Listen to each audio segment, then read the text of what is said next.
Okay, I'm struggling. I am nowhere near home and I don't have pen, I don't have books, so I'm literally just going through the brain. So, anyways, Pim is confronted by the Karki spirit guy who is literally referring to Pim as Pawat. So, he thinks Pawat is the reason he can't get close to Kem.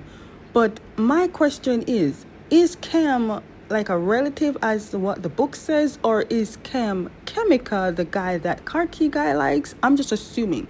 Either way it takes it, yeah, Pim is not taking this entity lightly, especially when he passed a barrier that he shouldn't have. Well, Pim can physically touch this person. My question is, why isn't he fighting back? Why isn't the spirit fighting back? Also, what is that hole? Is he going to use it to trap the person or turn the spirit in? I don't know. It's like he's not fighting back.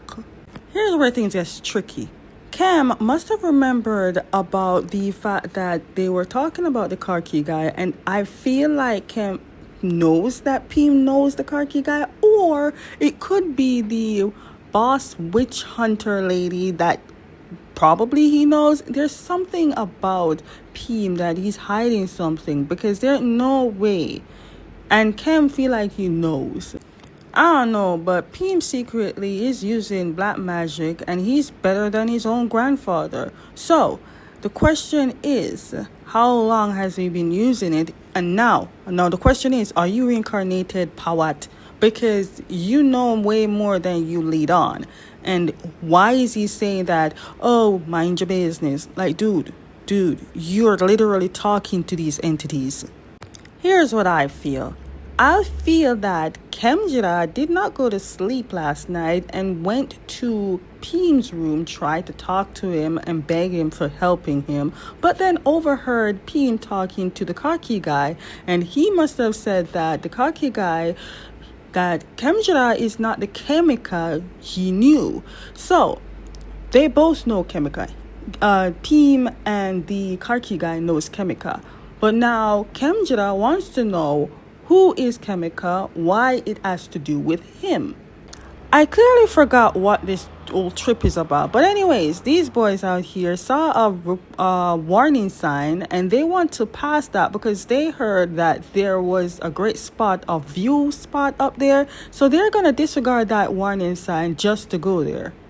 So they decided to sneak at night, get a tent, bring their girlfriends just to stargaze. See, the sad part about this whole thing is they don't know the history of the whole village. No one warns them.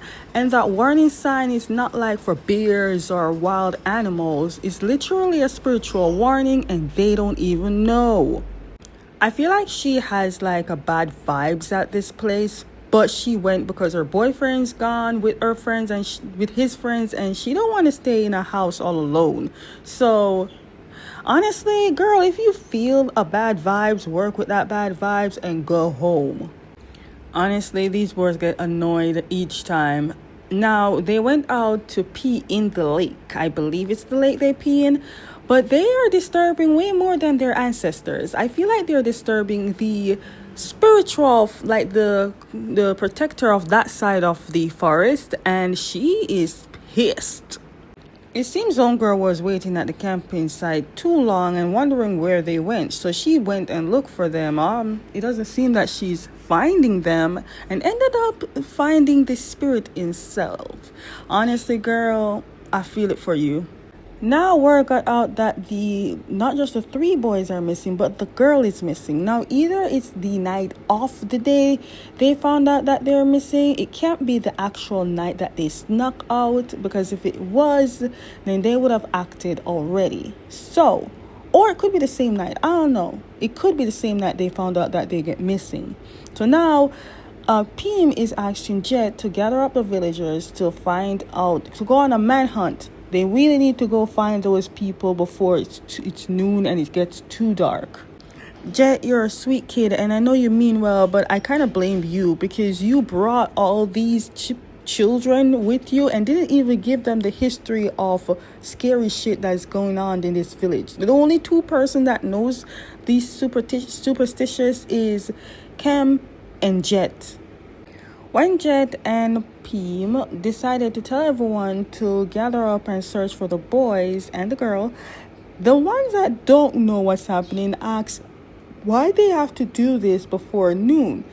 Then one of the villagers said, well, if you don't find them by noon, you're not going to be finding living people. You're going to just find bodies. They don't know what that means, but trust me, just go with the flow and hurry up and find these kids before you just only find bodies. Okay, guys, that is the end of what I feel will happen in episode 3 of Khemjira, the series. Alright, so I wasn't expecting it to be this long because I was aiming for a 2 to 3 minutes video. But again, this is what happens when you go free brain and not written it down in books. So this is going to be the first time. If you like me going free brain like this, let me know. But other from that, I do apologize. So yeah, work with what this is just giving, because I'm not I don't even know what I'm giving, but I'm giving something.